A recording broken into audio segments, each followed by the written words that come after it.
Donc les intervenantes qui sont là ce soir, on a Paola Salouane Daher, qui est activiste féministe libanaise et membre de Solidarité. Joseph Daher, qui est chercheur spécialiste du Proche-Orient et membre de Solidarité. On aura aussi deux intervenants en ligne qui sont sur Zoom, Vanessa Zamar de Jaytana et Hussein Kazoun de Nation Station, et peut-être un troisième du Secours populaire libanais. Et ensuite, ils sont là. Voilà, pardon. Et il y aura aussi Elias Hamani, qui est ambulancier de retour du Liban, qui arrivera quand il revient du travail, normalement. Voilà, du coup, je vous laisse la parole. Merci beaucoup Margot, et merci à tous et à toutes d'être là ce soir. Donc c'est assez rare qu'on soit sur le même panel, Joe et moi, je m'excuse d'avance. Heureusement qu'il n'y a pas de journalistes suisses qui nous ont demandé à maintes reprises en mai si nous avions un lien de parenté. Et lui, il leur a répondu, ce n'est pas pertinent, ce n'est effectivement pas pertinent. Mais merci beaucoup de nous accueillir et merci d'organiser cette soirée de soutien. Nous sommes à un mois de l'agression, du début de l'agression israélienne sur le Liban. Une agression qui suit la politique coloniale expansionniste d'Israël, qui est aussi une politique de la terre brûlée.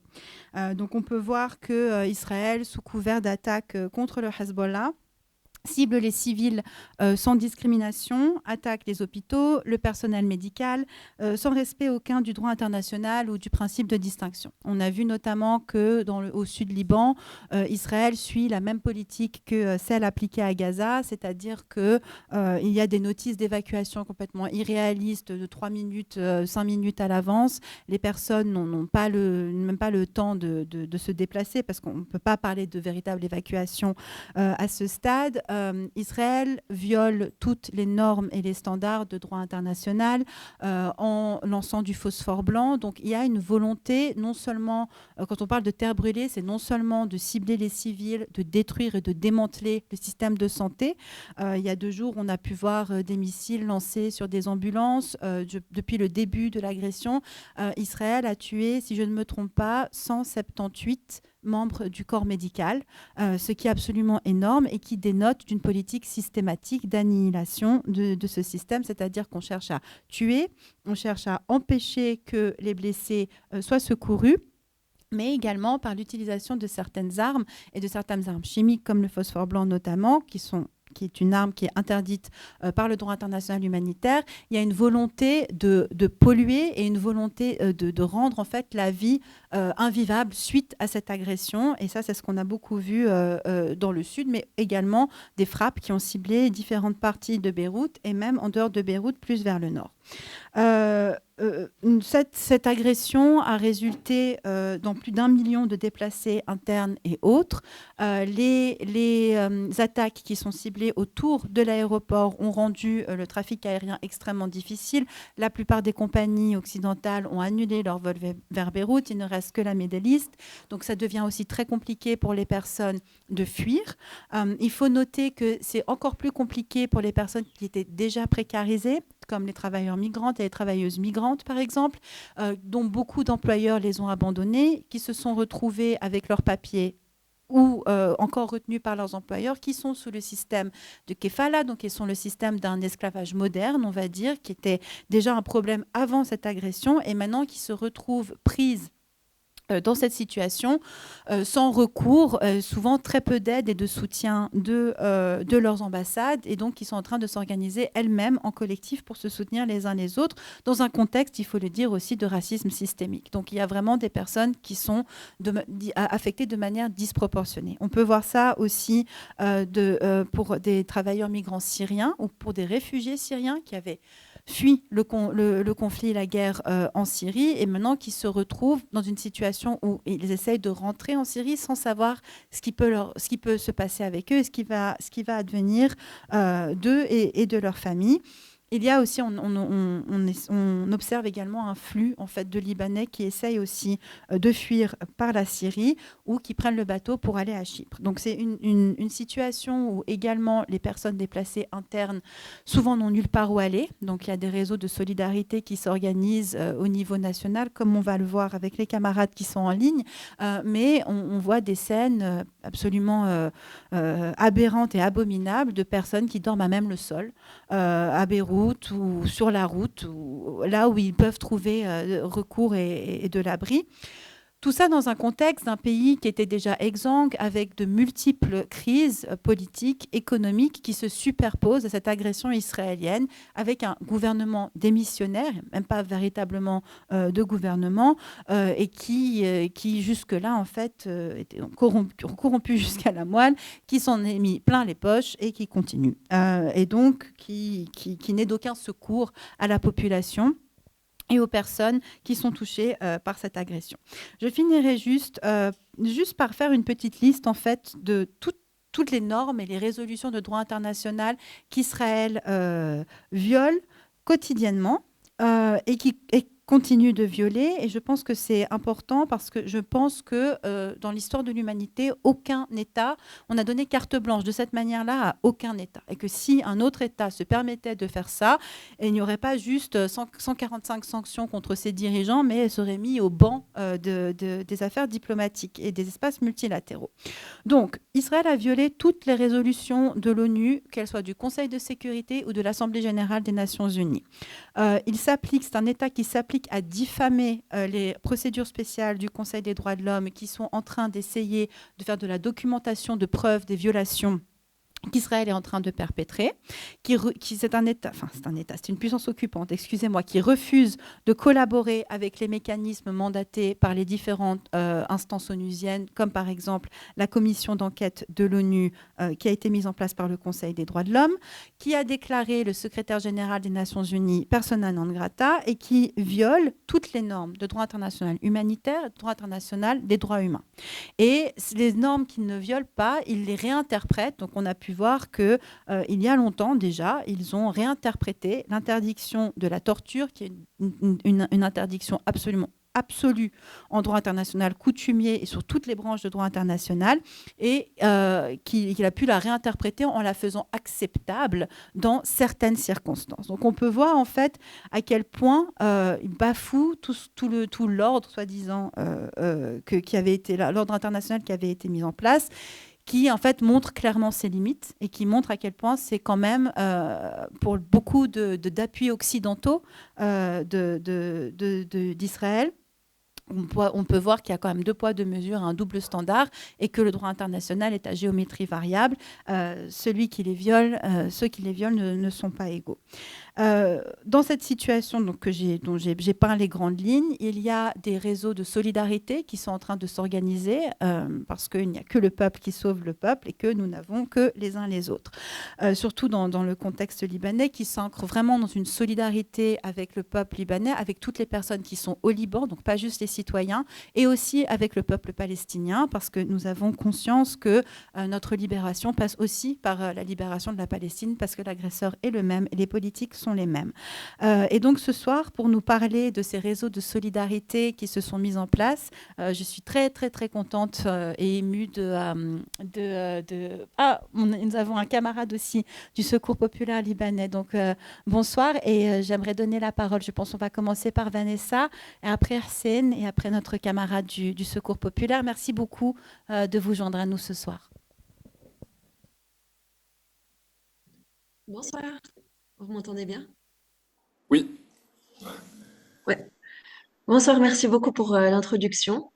Donc, je m'appelle Vanessa Zamar, je suis suisse-libanaise, j'ai fait mes études à Lausanne en sciences sociales et je suis au Liban depuis janvier 2018. Donc, j'ai connu l'avant crise perpétuelle et depuis 2019 l'enchaînement des multiples crises dont Paola a fait la liste tout à l'heure.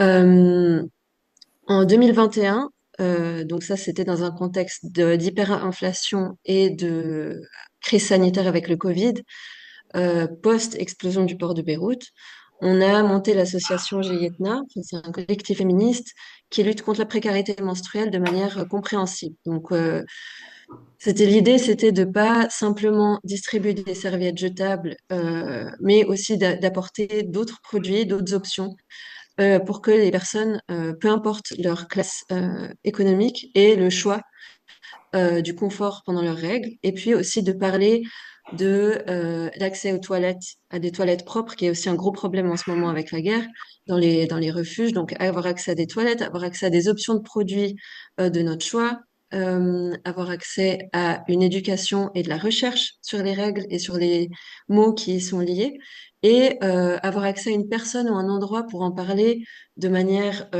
confortable.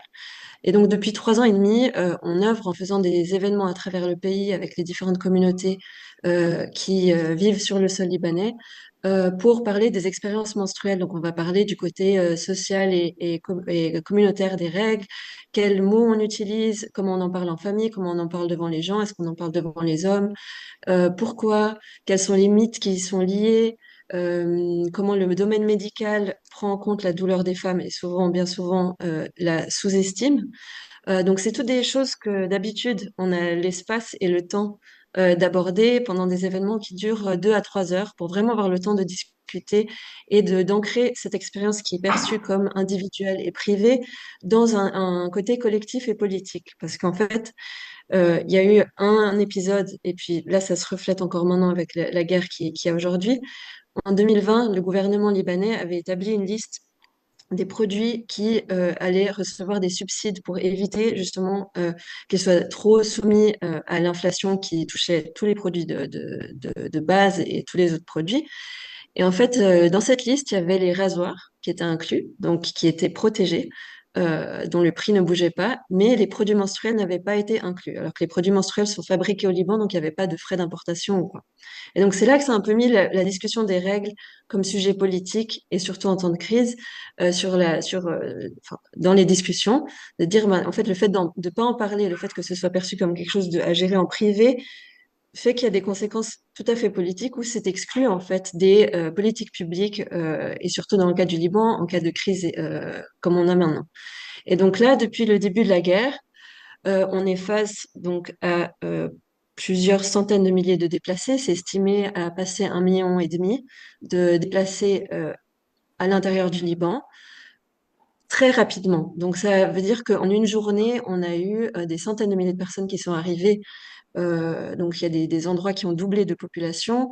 C'est les écoles publiques qui ont accueilli les personnes déplacées, mais de nouveau, il n'y avait pas, comme a dit Paola, on a un État démissionnaire.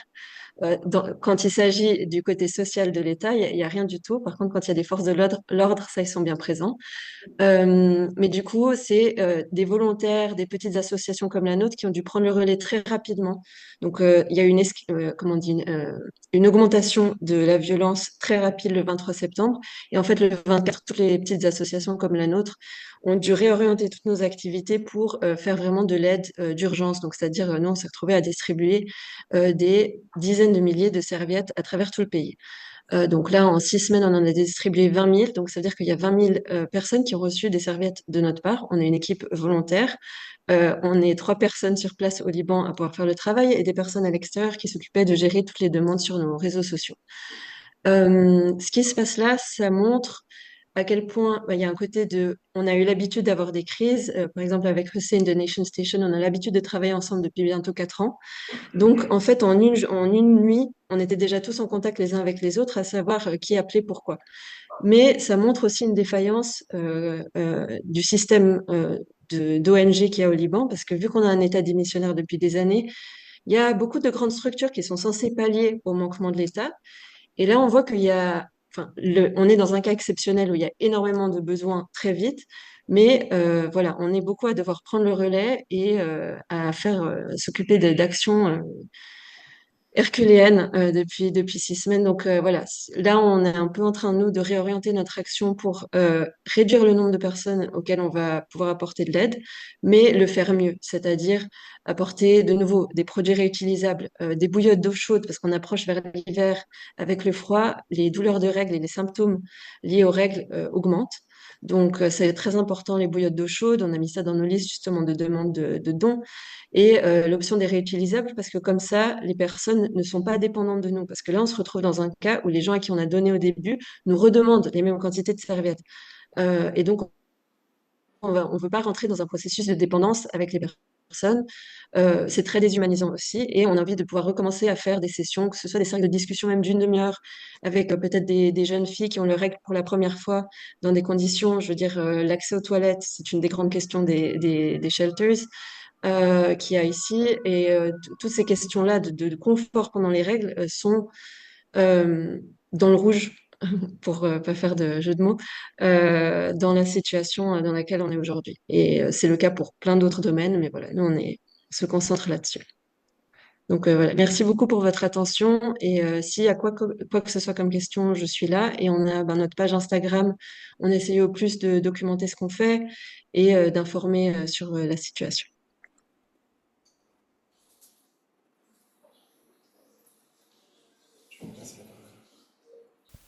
Merci beaucoup Vanessa, et merci aussi pour tout le travail que vous faites. Et je pense que je passe la parole à Hussein.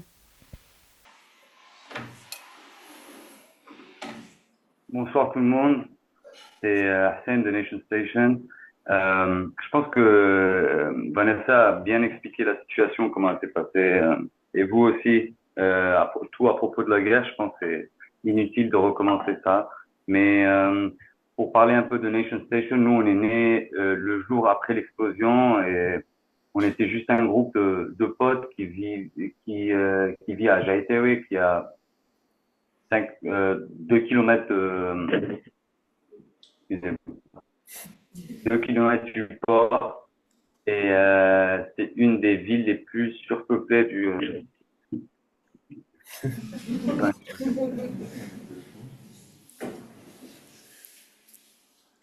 C'est l'orage. Aujourd'hui, on ne sait pas la différence entre l'orage et les explosions. Du coup, ouais,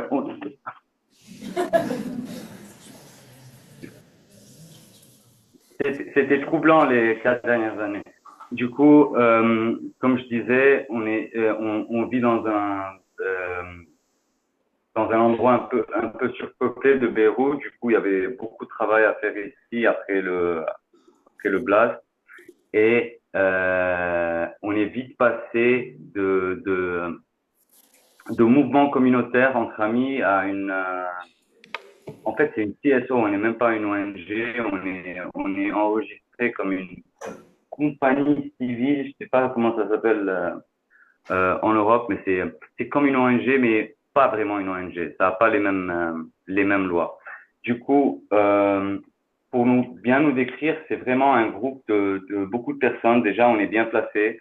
On a toujours été entre les gens. Du coup, ça a toujours été facile de comprendre le besoin des gens, d'être entre eux. Du coup, en même temps, c'était un endroit pour aider les gens qui ont besoin et en même temps un endroit pour les bénévoles qui voulaient se mobiliser pour venir trouver des ressources, pour trouver un point de repère. Et c'est parti sur des projets pendant 4 ans de développement, d'éducation. On a aussi fait des trucs avec les femmes, avec Vanessa pour le droit des femmes. On a aussi fait des réutilisables, des workshops, tout ça. Et puis quand la guerre le 23 septembre, on a décidé de réagir de la même manière et de mobiliser tous nos efforts, tous nos ressources pour pouvoir aider vite, comme tout le monde. Là, tu as quelqu'un qui a un PhD qui va venir faire des livraisons au moins pour le premier mois. Ouais, on est reparti de zéro. Mais là, ça recommence à partir sur des trucs. On va pas dire sustainable pour le moment, mais au moins on fait la base de ça.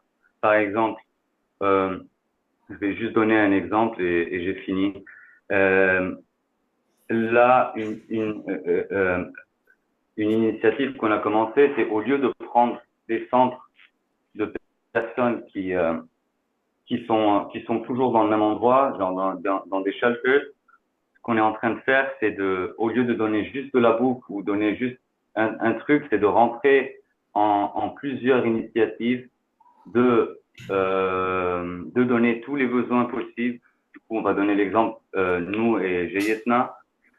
Nous, on va donner pas la bouffe chaude, genre les ingrédients, parce ils commencent à vouloir cuisiner eux-mêmes. Et c'est normal, après un mois de recevoir des sandwichs de je sais pas qui et des plats chauds, on veut quand même avoir un peu de pouvoir, genre de contrôle sur ce qu'on mange. Et ce qu'on fait, c'est s'il n'y a pas des outils pour cuisiner, on offre ça et puis on donne les ingrédients. Après, on a Jeyetna et d'autres initiatives qui vont rentrer. On va aider avec le assessment, on va aider avec le fait qu'on est sur place dans les camps, dans les endroits un peu dangereux de Beyrouth ou du sud ou tout ça. Et on va aider pour genre mettre la base pour le futur. Si on a 1400 personnes, il y a 500 femmes qui vont prendre des disposables. Le mois prochain, c'est des réutilisables. Et il y a un training fait par Jeyetna. Peut-être au futur, on pourra mettre des filtres d'eau. Peut-être. C'est comme ça. C'est plutôt au lieu de continuer à donner aux gens la dépendance, genre lorsqu'il y a la dépendance, on essaie de trouver un truc. Toute la situation là est pas sécure. Genre, on n'a pas de sécurité pour savoir dans le futur, mais déjà, je pense qu'il faut penser à la phase 2. Et ouais, ça va être difficile. Et c'est ça. Merci beaucoup, Arsène, aussi d'avoir montré comment vous collaborez aussi entre différentes organisations. Et maintenant, j'ai le plaisir de passer la parole à notre camarade du Secours populaire libanais. Bonsoir, j'espère que vous allez bien. Je vais parler en anglais pour m'articuler mieux, si vous n'avez pas un problème. Okay. First things first, on fait partie du Secours populaire libanais. We are the Beirut department. Our department used to be in Dahieh. The whole building got bombarded, so now we are in Marlies in Beirut. We are a team of 16 first responders. We first respond to all the bombings around Beirut and Dahieh area. Thank you for giving me a bit of your time. I need to explain the situation on the field, how it's going. So, first, to be very clear about something, Israel is always saying that they are targeting Hezbollah and it's a war against Hezbollah. Actually, it's a war against Lebanon. So, all of the Lebanese territory is targeted. Civilians are mostly targeted. And a few weeks ago, as you were talking, when we started that, around 160 medical workers and first responders have been killed in this war. Well, as of yesterday, the number is 173. We got the 173 mark. Sadly, around 3 days ago, we have two associations that are now directly targeted, and it is broadcasted on social media that they are targeted. So now the associations that are working on the field are us and the Lebanese Red Cross. So we are responding to all the bombings that happens, around 16, 17 people with only one ambulance. We already lost 2 ambulances in the south, and we had around 5 martyrs. And now we don't know how the situation is going to escalate here in Beirut. Of course, we are targeted, but for now, we don't have direct hits. Mainly, what we are seeing on the field right now is like nothing else that happened before. Our friend here, Hussein, mentioned the Beirut explosion. The explosion that happened in Beirut was very tragic. And even though it was one of the biggest non-nuclear explosions that happened around the world, what we are seeing now on the field is way worse. We are seeing dismembered children, dismembered people, types of burns that we see for the first time. I personally have been a first responder for 9 years. I have taken a lot of training, but what type of weapon Israel is using, we still don't know yet. buildings are crumbling. Literally, they are crumbling. Sometimes we arrive, and let me tell you that we only arrive around 7 to 12 minutes from the strike. We even see bones. So I don't know what type of weapons they are using on us. They are most probably also using the white phosphorus that is banned worldwide. And this by itself present a lot of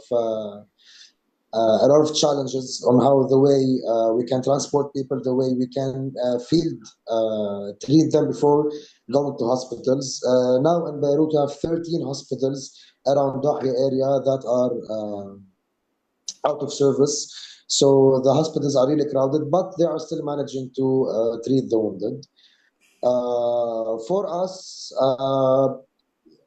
we actually ran out of supplies around 2 weeks ago. Since, as you know, the Secours Populaire, we don't have any political background, so we don't have any stable or any planned funding. It's just even us as members, we fill the ambulance day by day with gas. Even sometimes the day-to-day needs are a luxury to find. Sometimes we even don't have compress. We even don't have tourniquets. These type of things really get used up in these situations, in these chaotic situations. And since around, as I told you, 3-4 days ago, we have 2 associations that are now nearly targeted everywhere in Lebanon. They even spread their ambulances around the city in closed spaces so they don't get bombarded in front of schools. That's all I have to say. The situation here is escalating very quickly. People like Vanessa and like Hussein are helping the displaced people, and actually there are 1.2 million displaced people now in Lebanon. They are living in shelters, in schools, but yet we still have people that are living on the road. Even though the government tried to set up let's say a place in quarantine for displaced people, it's still not manageable to try and deliver the needs of countless people. So as the work we do as first responders, we also deliver fresh water every day, around 3,000 to 4,000 liters. We also try to cook meals. Also, you always need to keep in mind that we should be on alert 24/7. So in a lot of cases, we just fill the water, we go down the road, we have a strike, we leave everything, even we close the car, we go with the ambulance, we finish everything, then we come back to finish the other duties. We are trying to help as much people as we can. But no matter the help we all want and need to offer, the need is huge, because these are day-to-day needs. Even though today, let's say people drank 1, 2, 3 liters of water, they need the same amount tomorrow and the day after and the day after. And like Vanessa said, even for the hygienic products, whatever the hygienic products were, as in sanitary pads, soap, whatever they need. Plus, because they are not living at their homes, so they don't have the logistics that they are used to. So they are using the products as much as offered. They don't have fresh water every day. They don't have clean water every day. So the need is not just for us as first responders. As first responders, yes, of course, we have needs for everything we can use, from the tape, let's say, to the ambulances, and all the displaced people. The aid is not, let's say, the aid is not logically planned. Everything is done by volunteers, even though organizations are trying to do their best. But as I said, 1.2 million people. Some countries don't have 1.2 million people of population. These are displaced in a country that have been struck by an economic crisis since 2018, and by refugees and by immigrants, and plus, to add to all of this, the aid is not directed to Lebanese people. The aid is directed to anyone living on Lebanese soil who is displaced. We need to emphasize on this idea. Lebanese, Palestinian, Sudanese. As you know, the strike that hit Jnah, we had two martyrs from Sudan. They were living there. We got them out of the rebel the second day. We couldn't the first day because the second we arrived at around 9 p.m. Around 9 or 10 p.m. we started to do a search and rescue mission. And the IDF sent a warning that if all the first responders did not leave the scene, we will strike again. So we couldn't continue our work until 4 a.m. At the same time, they struck in Uza'i. So we got our ambulances, we went to Uza'i, we finished there, and we couldn't get back to Jnah until 4 a.m. So the wounded just died. We are seeing this every single day. As of yesterday, we had a very heavy bombing on Dahi. All Beirut was shaking. We had to go on the scene. We don't have a choice. People need us. Today, also, they bombed an area around Hadas. It's also on Dahi, but they bombed it without warning. It was a motorbike shop, and we have around 11 wounded and around 6 martyrs. This was a strike without warning. So it's only getting worse. Since let's say a month or 40 days, it's only getting worse by the day. All the lies they're telling on social media, they can easily be removed when you go on the field. I don't think. Also in Jnah, we had a whole family of 7 children under 8 years old, under 9 years old. All of them were under 9 years old. A mom and a father. They were all killed at the same house. So the main target is the civilian, and the collateral damage is anyone who got arms. So that's really the logical thing to say. Thank you for your time, and I'm up for any questions if you do have.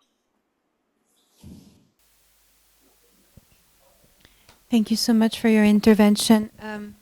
Je vais peut-être traduire, j'ai pris des notes, alors je vais peut-être traduire vite fait pour les personnes peut-être qui ont eu du mal à suivre.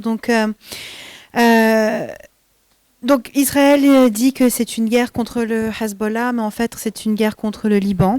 Depuis les derniers 40 jours, 173 travailleurs de la santé et ambulanciers ont été tués. Là, il y a 2 associations en particulier qui ont été ciblées et ça a été annoncé sur les réseaux sociaux. On a pu voir les vidéos sur les réseaux sociaux, donc qui sont la Croix-Rouge libanaise et le Secours populaire. Pour le moment, il continue avec une seule ambulance. Notre camarade nous dit qu'il voit des choses que nous n'avions jamais vues auparavant. L'explosion du port de Beyrouth était une explosion tragique, mais ce que nous voyons maintenant, c'est quelque chose qu'on n'a jamais vu auparavant. Le type de brûlure que nous sommes en train de voir, le type d'armes qu'Israël est en train d'utiliser. On ne sait pas quel type d'armes ils sont en train d'utiliser, mais les types de blessures que nous sommes en train de voir, nous ne l'avons jamais vu auparavant. Nous essayons d'être sur les sites de bombardement entre 5 à 7 minutes après qu'ils aient eu lieu, avec des immeubles complètement détruits, complètement en ruine. Le type d'armes utilisées, tel que le phosphore blanc, aussi impacte la capacité des secours à arriver et à sauver les personnes qui sont blessées sous les décombres. Les hôpitaux, pour le moment, sont toujours capables, même s'ils sont en surcapacité, ils sont quand même toujours capables de soigner les personnes, mais on ne sait pas jusqu'à quand. Pour le moment, le Secours populaire libanais n'a plus de matériel en fait depuis 2 semaines. Comme ils n'ont pas d'affiliation politique, ils ne reçoivent pas énormément de dons qui s'inscrivent dans la durée. Parfois, ils n'ont pas de compresses, pas de tourniquets. Le gaz dans les ambulances doit être rempli en fait par eux tous les jours. Voilà, 1,2 million de personnes déplacées sont maintenant dans les écoles et dans des abris, mais encore une fois, comme il a été mentionné, certains sont juste dans la rue. Le gouvernement a essayé de mettre en place, dans une région proche du port qui s'appelle Karantina, un centre pour les déplacés internes, mais ça reste très difficile.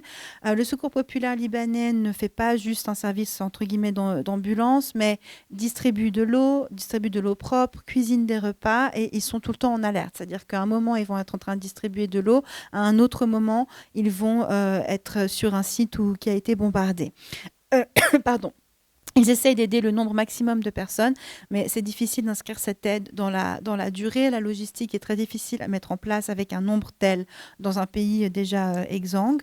Ce sont tous des volontaires et avec un tel influx en fait, de personnes déplacées à l'interne, c'est quand même extrêmement difficile de continuer. Surtout dans un contexte de polycrise. Il aussi met l'accent sur le fait que l'aide est pour tout le monde, pas juste pour les citoyens libanais, mais pour toute personne qui se trouve sur le sol libanais. Donc, il donne l'exemple en fait de 2 familles soudanaises qui étaient dans un immeuble qui a été ciblé par des bombardements. Donc, pour toute personne qui vit au Liban et qui a besoin d'aide et de soutien. Encore une fois, beaucoup de mensonges qui sont partagés par Israël, avec très peu aujourd'hui. Par exemple, il y a eu un bombardement avec aucune notice d'évacuation en fait dans la banlieue sud de Beyrouth, à Dahieh, et avec un nombre d'enfants qui ont été tués et ciblés toujours en augmentation. Voilà.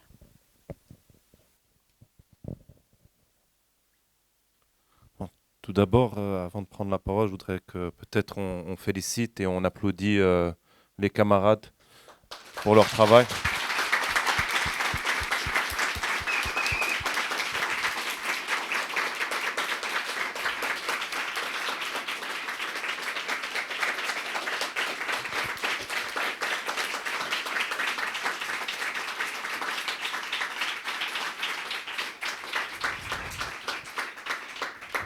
Et je pense qu'on peut leur dire collectivement toute notre solidarité face à cette nouvelle guerre criminelle.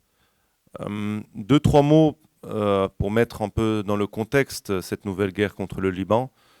Cette guerre contre le Liban qui a commencé véritablement un conflit ouvert à partir de mi-septembre advient aussi dans une guerre génocidaire continue contre la Palestine, contre Gaza plus particulièrement. Vous avez vu les images également de camps de Jabalia et d'autres régions de Gaza qui continuent d'être sous les bombes assassines de l'État d'Israël, tout en aussi, on n'en parle pas beaucoup, mais l'annexation de la Cisjordanie se poursuit. Plus de 2000 hectares de terrain en Cisjordanie sont passés sous contrôle de l'État israélien. Il faut savoir que le nombre de prisonniers politiques, il faut le dire tel qu'il est passé après le 7 octobre de 3000 à 10 000, sans parler des normes de torture qui ont explosé. Les pratiques de torture ont simplement explosé, une répression tout azimut. D'ailleurs, à la fin juillet, il y a eu, août, il y a eu une des attaques les plus sanglantes, bombardement d'un building à Tulkarem qui a fait plus de 20 morts. Et c'est en suivi d'une campagne militaire sur plusieurs camps de réfugiés en Cisjordanie qui a fait plusieurs dizaines de morts. Et depuis mi-septembre, c'est le Liban qui fait face à une guerre. Il faut savoir que depuis mi-septembre, il y a plus de 1500 morts. Depuis 1 an, ça fait 2500 morts.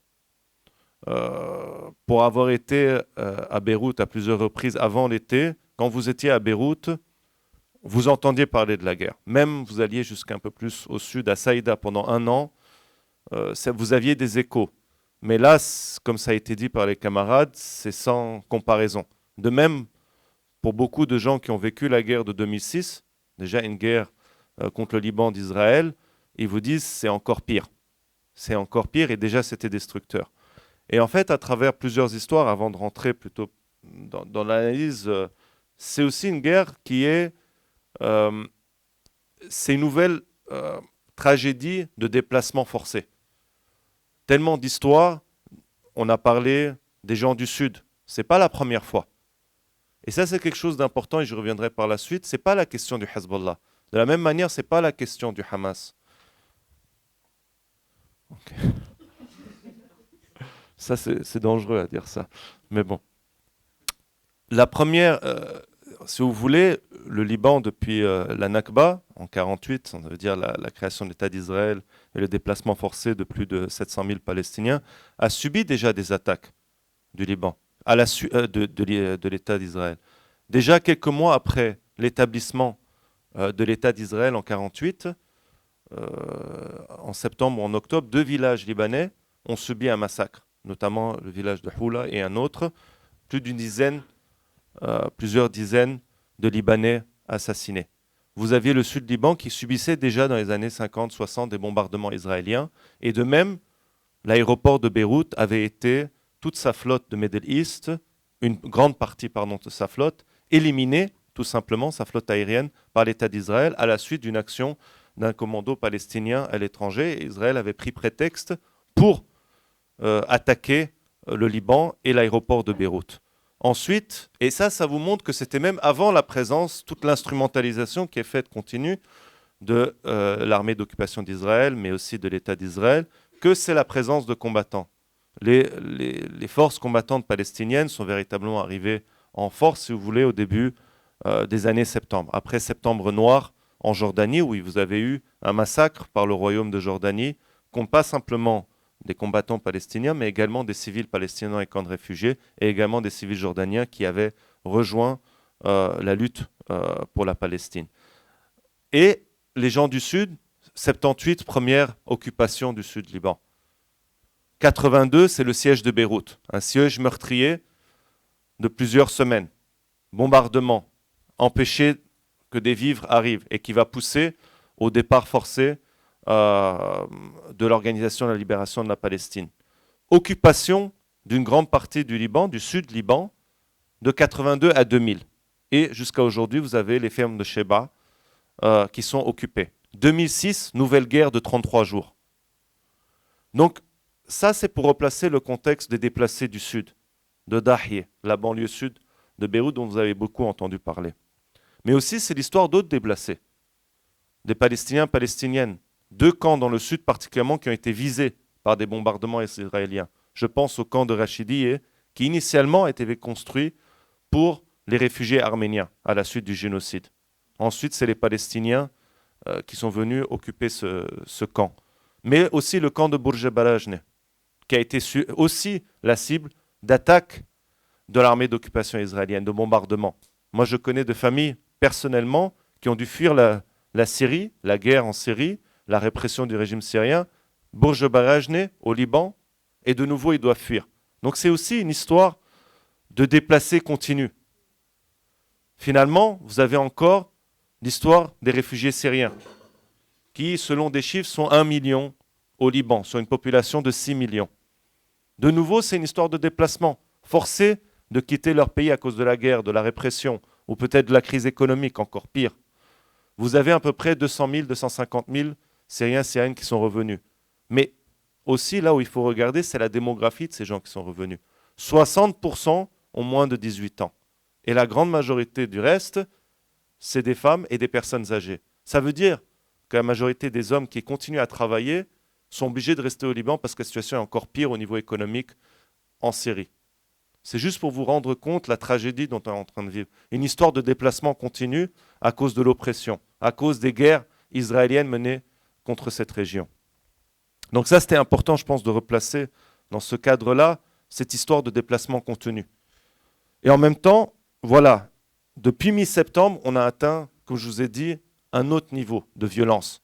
Une violence qui n'épargne personne. Et ça, c'est quelque chose aussi d'important, comme il a été dit par nos camarades, de même que ce soit Israël, mais relayé malheureusement par une grande partie des médias occidentaux, il ne s'agit pas d'une guerre contre le Hezbollah, mais contre tout le Liban. Tout le Liban est visé.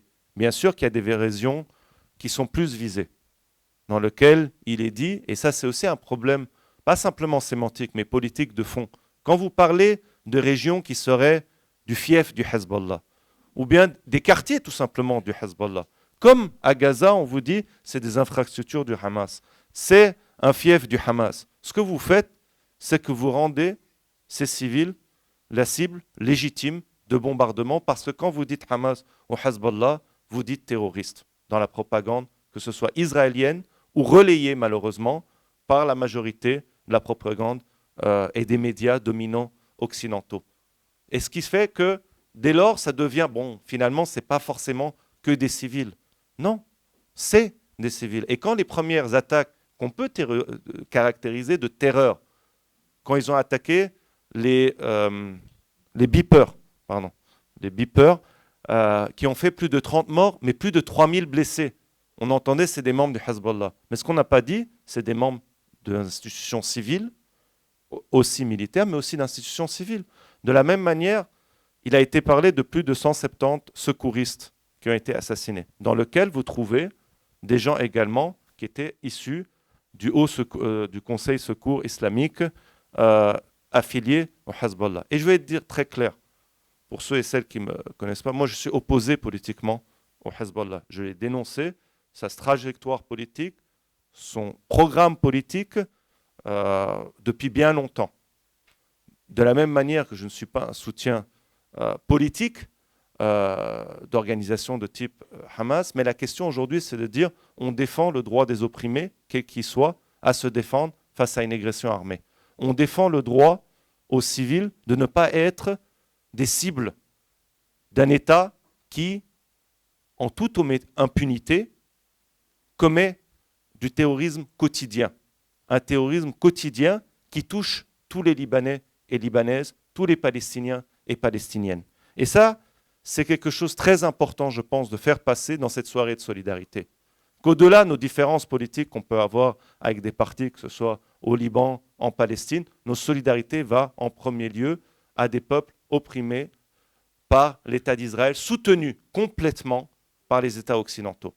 Parce qu'il faut aussi le dire très clairement, la guerre génocidaire à Gaza, la guerre contre le Liban aurait été impossible sans le soutien, bien sûr, des États-Unis, mais des autres États occidentaux, qui s'inquiètent de la situation. On pourrait citer les différents communiqués du département des Affaires étrangères qui parlent de leur inquiétude de l'escalade régionale, de l'hostilité entre les pays du Moyen-Orient, ou bien on condamne tous les partis comme si c'était égal. Non, il n'y a pas d'égalité entre opprimés et oppresseurs. Et cette impunité israélienne est seulement possible grâce au soutien des États occidentaux. Et il faut le dire aussi clairement, et à sa tête les États-Unis qui fournissent 70% de l'armement de l'armée d'occupation israélienne, qui a fourni depuis 1 an 18 milliards d'aides, qui a conclu fin août un contrat pour une aide militaire vers 2029 qui dépasserait les 20 milliards de dollars, qui a envoyé des soldats pour la protection dans le cadre d'un système balistique de protection, encore des soldats à l'État d'Israël. Donc cette impunité, elle est permise grâce aux États-Unis et aux États occidentaux, qui essayent de mettre des égalités, ou qui parlent même encore jusqu'à aujourd'hui de la légitime défense de l'État d'Israël. C'est inacceptable. C'est inacceptable. D'ailleurs, dans ces frappes quotidiennes, encore une fois, il n'y a pas de différence entre les infrastructures civiles, infrastructures militaires, et il y a une volonté qui va encore plus loin de l'État d'Israël, qui vous dit, comme à Gaza, il y a des objectifs affichés, puis il y a des objectifs qui sont beaucoup plus importants et beaucoup plus meurtriers. Comme à Gaza, ce n'est pas la question du retour des otages, parce que ça aurait pu être fait depuis très longtemps. De même, et quoi qu'on pense, ce n'est pas la question de l'assassinat des membres leaders du Hamas. On peut voir très clairement, d'ailleurs, les mensonges ont été très clairs. L'ancien chef du bureau politique, nouvellement élu avant d'être assassiné, c'est noir. Ils ne le cherchaient pas. Ils disaient qu'il était au fond d'un tunnel. Ils l'ont trouvé par hasard, ils l'ont assassiné. Certains, vous avez entendu, soi-disant analystes ou propagande occidentale, disaient « ça va nous permettre d'arriver vers un nouveau cessez-le-feu ». Zéro, rien.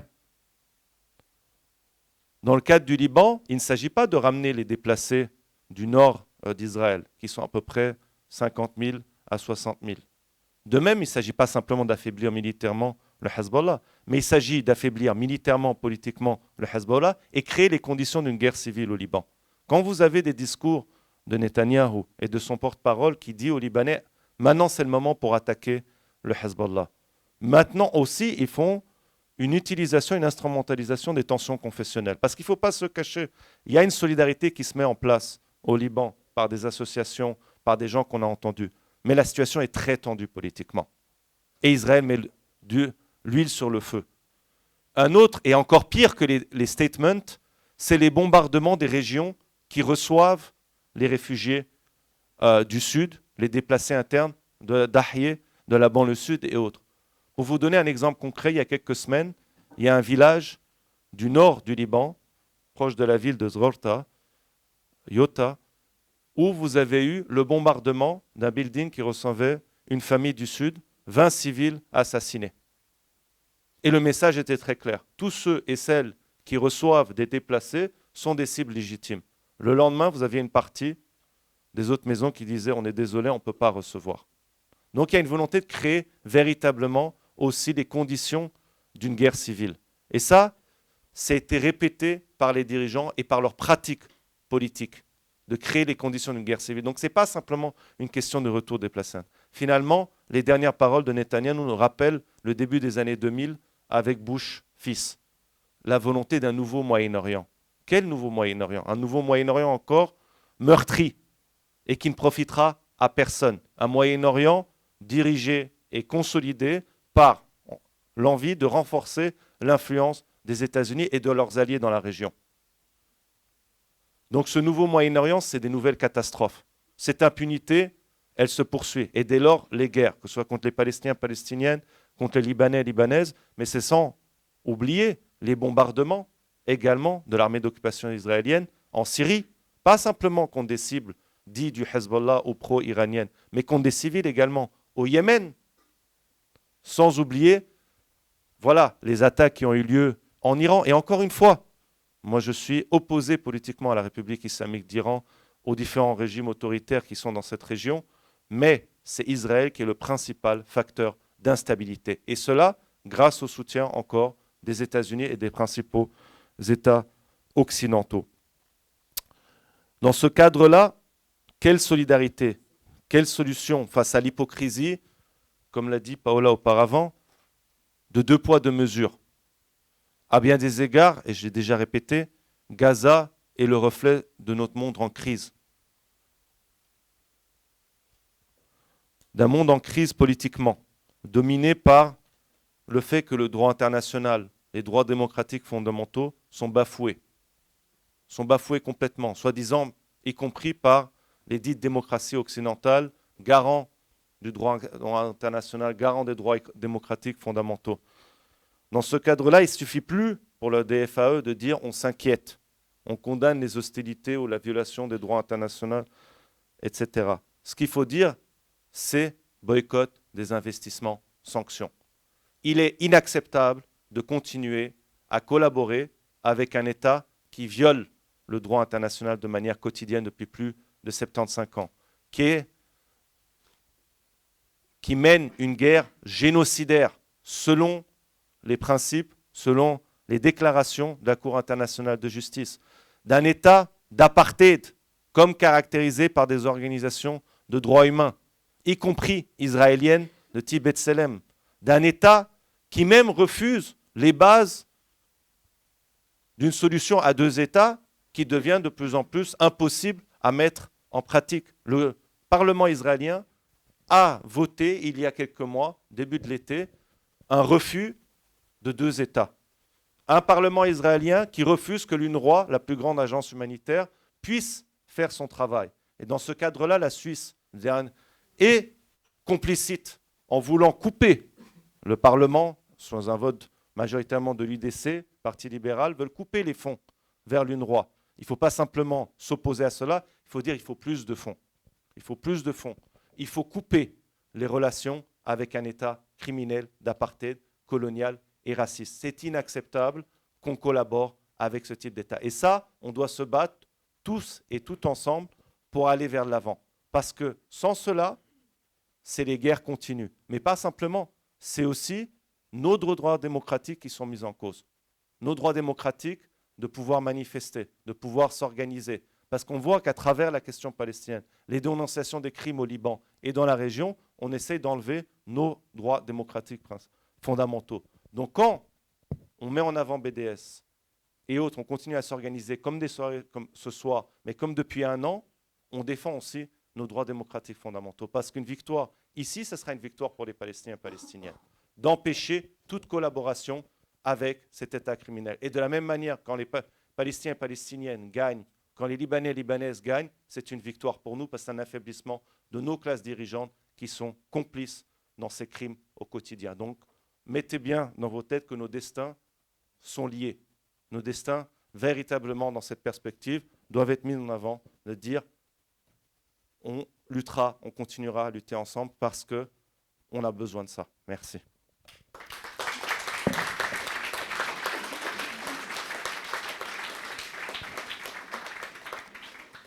Merci beaucoup, Joe. Pendant que tu t'installes, Elias, il y a Jad qui a levé la main sur Zoom. Je ne sais pas si tu aimerais rajouter quelque chose en une minute.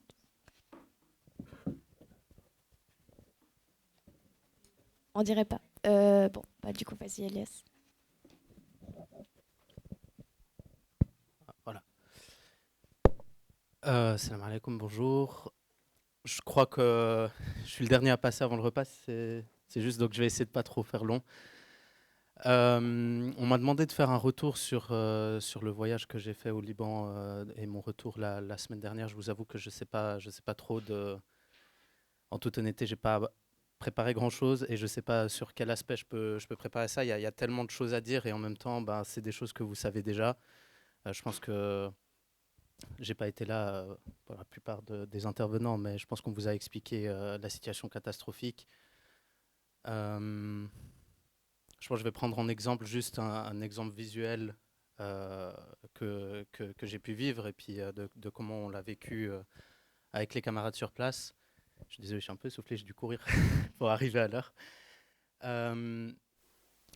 Donc il y a eu, on était avec le camarade Jad, on était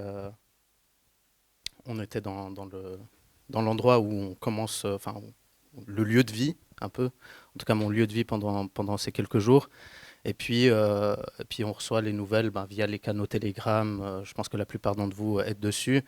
Et la nouvelle est tombée comme quoi le Hezbollah avait des bunkers en dessous de l'hôpital El Hariri.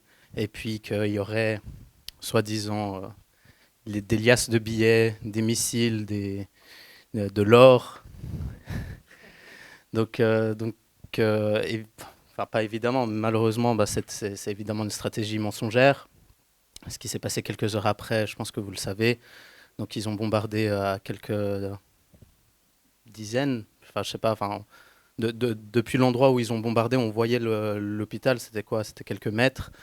Et puis quand les secours sont arrivés sur place, ce qui a été dit, c'était qu'il fallait évacuer. Sinon, il y aurait possiblement une deuxième bombe qui revient dessus.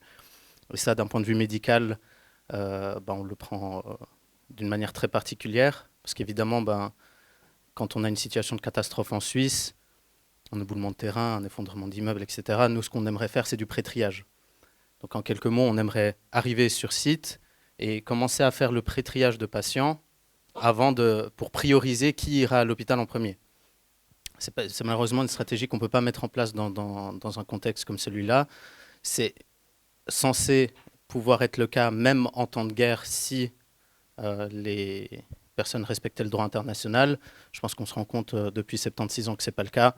Donc la stratégie n'est pas de pré-trier sur place pour savoir qui est prioritaire, mais de prendre les premières personnes qu'on peut, et sauf qui peut, et on va à l'hôpital le plus proche. Donc là, déjà, ça donne une dimension où ça réduit les chances de survie générale, ou en tout cas de sauver le plus grand nombre. Enfin, nous, on appelle ça comme ça dans le jargon médical, en tout cas pour les événements majeurs en Suisse. On essaye, dans une situation normale, on essaye d'amener des soins de qualité. Et dans une situation exceptionnelle, de sauver le plus grand nombre. Et bien là, on peut appliquer ni l'un ni l'autre, on applique ce qui est faisable. Donc il y a eu cette menace de bombardement, donc les secours sont revenus, ont dû quitter les lieux sans savoir, sans vraiment commencer les démarches de recherche de disparus, etc. Et ce n'est que le lendemain que la recherche a pu être faite. Donc le lendemain, quand j'arrive sur place avec le camarade Jad et puis d'autres camarades, qu'est-ce qu'on y voit? Absolument rien de ce qui nous avait été promis par l'armée israélienne, mais on s'en doutait bien. Donc, spoiler, il n'y a pas eu d'or. Spoiler, il n'y a pas eu de liasse de billets. Au bout d'un moment, il y a juste un homme qui qui crie depuis le premier étage, parce qu'il faut se dire qu'il y avait tout un amas de débris, et puis les bâtiments autour qui ont été touchés. Donc on peut juste s'imaginer qu'il y avait un bâtiment à cet endroit-là, et les bâtiments autour qui ont été touchés. Et donc il y a le bâtiment qui était au plus proche de l'hôpital a été touché. Donc il y a vraiment, faut s'imaginer la façade complètement détruite. Et puis on peut juste imaginer qu'il y avait des étages à cet endroit-là. Un homme qui était au premier étage et qui commence à crier fort. Donc nous on se dit peut-être qu'il y a trouvé quelque chose, peut-être qu'il y a trouvé quelqu'un, un corps ou une personne encore en vie. Puis en fait il crie juste, on les a trouvés, les voilà. Et puis il prend un genre de bac à linge. Enfin, faut s'imaginer, c'était comme un bac à linge en plastique qui retourne, et puis tout en criant, on les a trouvés, les missiles de Hezb, ils sont là, les missiles de Hezb, et puis il retourne le bac à linge, et ce qu'on voit sortir de ce bac à linge, c'est des jouets pour enfants. Donc, pas vous faire, mais c'est le genre d'image qui reste, et puis c'est à ce moment-là que je me suis rendu compte de l'absurdité de la situation que je suis en train de vivre. Donc, quand on y va, et puis qu'on y va avec cette mentalité de vouloir aider, et puis de peut-être faire quelque chose pour la lutte, et puis on est là dans des salles ici, ça fait sens, mais quand ce genre de truc arrive, il y a un peu ce truc de « mais ça fait sens pour moi ». La personne qui a ses jouets, la personne qui est censée jouer avec ses jouets en ce moment, et puis qui n'est pas là, et Dieu sait où elle est, cette personne, elle a rien à voir dans tout ça. Donc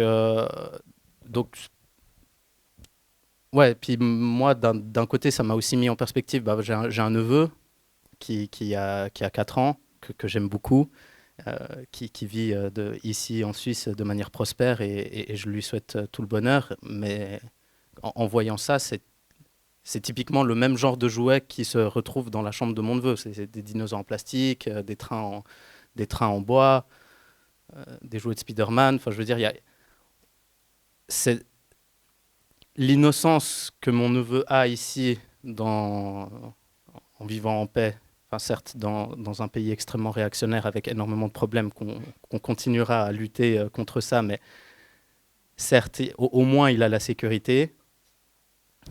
Et l'enfant qui se trouve là, qui avait la malchance d'habiter en face de l'hôpital Al-Hariri, n'a pas la même chance. Mais qu'est-ce qui change de l'innocence de cet enfant, de l'innocence de mon neveu? Et ça met un peu en perspective, ça met un peu comme une révélation de se dire, mais en fait, tout ça est absurde. Tout ça est absurde, non pas parce que la lutte est absurde, tout ça est absurde parce que l'entité sioniste a choisi que cette guerre serait absurde. Donc, je pense des fois, dans nos luttes ici aussi en Suisse, il faut en revenir à là. Des fois, on se pose des questions, etc. Mais je pense qu'il faut qu'on, de temps en temps, revienne à la base du fait qu'il y a des personnes qui subissent les conséquences en 1-1, en réel, de l'État génocidaire, et pas oublier que l'État génocidaire, il prend ses racines, il prend ses sources à Bâle. C'est à 100 km d'ici. Donc on est responsable de ce qui se passe au Liban, on est responsable de ce qui se passe à Gaza, et je pense qu'on doit tous prendre conscience de cette responsabilité, non pas pour s'autoflageller, mais pour dire que leur lutte, et je reviens sur tes mots, mais d'un autre angle, une victoire ici amènerait une victoire là-bas, mais aussi on est responsable de ce qui se passe là-bas, donc on a un devoir historique envers les Palestiniens, Palestiniennes, envers les Libanais, Libanaises, et tous les habitants de la région. Je vais m'arrêter ici. Et puis, mais si vous avez d'autres questions, on pourra en parler de manière plus informelle.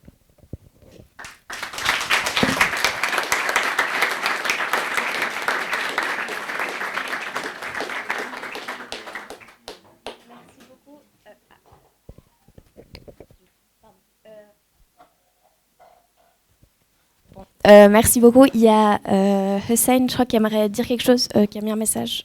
Je te laisse la parole.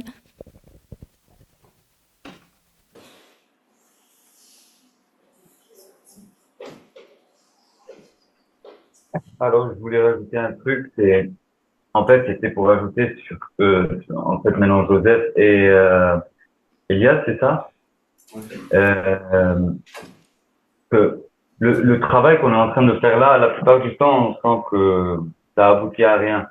Et le problème, c'est que on a beau travailler ici, ça va rien changer s'il n'y a pas de travail ou de solidarité internationale.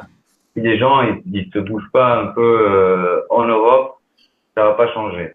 Déjà, déjà ici, on sent la plupart du temps que tout ce qu'on est en train de faire, et c'est pour ça qu'il y a plus de volontaires aujourd'hui au Liban. Et c'est pour ça que quand j'entends des gens comme Jazz parler, je me dis qu'en fait, on fait rien du tout. On nourrit des gens et tout. Je sais que c'est du travail. On sait très bien que quelqu'un a besoin de faire ça. Mais en vrai, il y a un très grand travail. C'est un réseau mondial qui doit se mettre en place. Et moi, j'ai vécu en Europe pendant longtemps. Je sais comment c'est facile de tomber dans des petites loupes de paralysation, de stagnation. Et c'est très important de commencer à voir les choses différemment. I think it's the best time right now. Il n'y a pas un moment mieux que maintenant pour se bouger. Et en fait, oui, le manque de volontaires, c'est aussi parce que les gens, on n'est pas fatigué, on est fatigué physiquement, on est fatigué parce que en fait, quand on voit pas exactement là où on va, c'est trop dur de rester à faire la même chose. Du coup, après, on rentre dans des délires de comment trouver En fait, c'est un jeu très fermé. Il faut un travail plus grand que ça. En ce moment, c'est pas la même situation que l'économie, la crise économique, ni l'explosion du port. C'est un problème beaucoup plus grand. Et ouais, le Hezbollah, ils sont libanais à la fin de la journée. Je suis d'accord, peut-être que Joseph, tu peux ne pas être avec leur idée politique, mais après, si on se retrouve sur au moins une qualité ou une vision commune, c'est déjà assez. On va jamais tomber sur quelqu'un où on est 100% aligné. C'est dur. Au moins ici, la corruption, elle est devant toi. En Europe, elle est cachée. moi, je préfère rester ici. Ok, merci beaucoup. Alors, quelques infos pour la fin, mais déjà, un grand merci à tous nos intervenantes. Et on peut les applaudir bien fort, ainsi que l'asso Lausanne-Palestine, qui a fait une deuxième récolte de matériel d'urgence tout cet après-midi. Donc, on peut aussi les applaudir.